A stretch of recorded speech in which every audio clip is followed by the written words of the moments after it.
প্রথম ছবিতেই দেবের সাথে অভিনয়, কেরিয়ারে মিঠাইয়ের মতন হিট ধারাবাহিক। অথচ এই সৌমিত্রিষা নাকি কোনোদিনই অভিনেত্রী হতে চাননি, উল্টে স্বপ্ন দেখতেন নামী কোরিওগ্রাফার হবার। বারাসাতের মেয়ে সৌমিত্রিষা কিভাবে অভিনয়ে এলেন জানেন?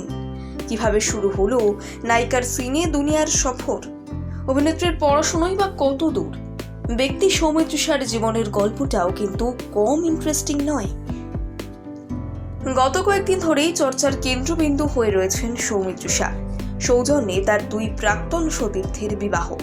যেদিন থেকে আদ্রিত কৌশাম্বী বিয়ে করেছেন সেদিন থেকেই লাইমলাইট কেড়ে নিয়েছেন মিঠাই রানী। যদিও তার পেছনে গল্পও রয়েছে বিস্তর। তবে জানেন কি, মিঠাই রানীর কেরিয়ার কিভাবে শুরু হলো? বারাসাতের একটা মধ্যবিত্ত পরিবারের মেয়ে কিভাবে এসে পড়লো এই দুনিয়াতে, সেই গল্পটাও কিন্তু বেশ ইন্টারেস্টিং। জেনে অবাক হবেন যে সৌমিত্রিষা যখন অভিনয় জগতে পা রাখেন তখন কলেজও কমপ্লিট করেননি। কলা বিভাগে উচ্চ মাধ্যমিক দেওয়ার পরই তিনি কলকাতায় চলে এসেছিলেন। ইচ্ছা ছিল ইংরেজি সাহিত্য নিয়ে পড়াশুনো করার। কলকাতার সেন্ট পলস কলেজে ভর্তিও হন, তবে কাজের চাপে সেবার ডিগ্রিটা আর শেষ করা হয়নি। তবে শোনা যায় পরে নাকি ওপেন ইউনিভার্সিটি থেকে গ্র্যাজুয়েশন করেছেন তিনি। তবে অনেকেই হয়তো জানেন না যে মিঠাই রানীকে নিয়ে ভক্তদের এত উন্মাদনা, সেই সৌমিত্রিষা কোনোদিনই অভিনেত্রী হতে চাননি। উল্টে তার স্বপ্ন ছিল পড়াশুনো শেষ করে কোরিওগ্রাফার হবার। ফ্যাশন ডিজাইনিং এর প্রতিও বেশ আগ্রহ ছিল তার। স্বপ্ন দেখতেন বম্বে যাবেন। তবে জীবনের মোড় ঘুরিয়ে দেয় একটা ফটোশুট। শোনা যায় খেয়াল বসে ফটোশুট করেছিলেন তিনি, আর সেখান থেকে টুকটাক মডেলিংও। তবে কে জানতো এখান থেকেই তার জীবন বদলে যাবে।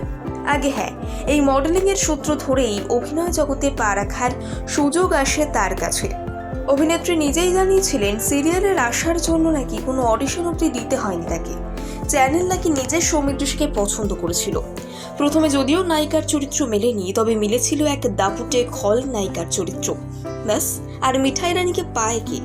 এরপর বেশ কয়েকটা সিরিয়ালে পার্শ্ব চরিত্র, আর তারপর সোজা সান বাংলার কোনে বউ। হ্যাঁ, সান বাংলার এই কোনে বউ প্রথম সিরিয়াল যেখানে সৌমিত্রিষা লিড রোলে অভিনয়ের সুযোগ পান। তবে মিলতেই ফাটিয়ে অভিনয় করেন তিনি।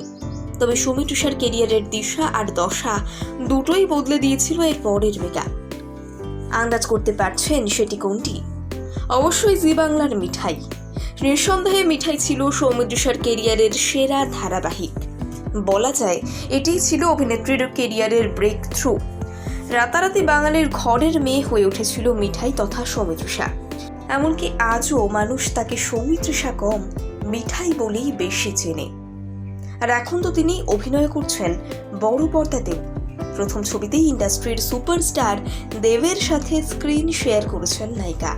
আর এবার তাকে দেখা যাবে অভিনেতা সৌরভ দাসের বিপরীতে, সৌজন্যে 10ই জুন। প্রথম ছবিতেই দেবের সাথে অভিনয়, কেরিয়ারে মিঠাইয়ের মতন হিট ধারাবাহিক। অথচ এই সৌমিত্রিষা নাকি কোনোদিনই অভিনেত্রী হতে চাননি, উল্টে স্বপ্ন দেখতেন নামী কোরিওগ্রাফার হবার। বারাসাতের মেয়ে সৌমিত্রিষা কিভাবে অভিনয়ে এলেন জানেন? কিভাবে শুরু হলো নায়িকার সিনে দুনিয়ার সফর? অভিনেত্রীর পড়াশোনাই বা কত দূর? ব্যক্তি সৌমিত্রিষার জীবনের গল্পটাও কিন্তু কম ইন্টারেস্টিং নয়।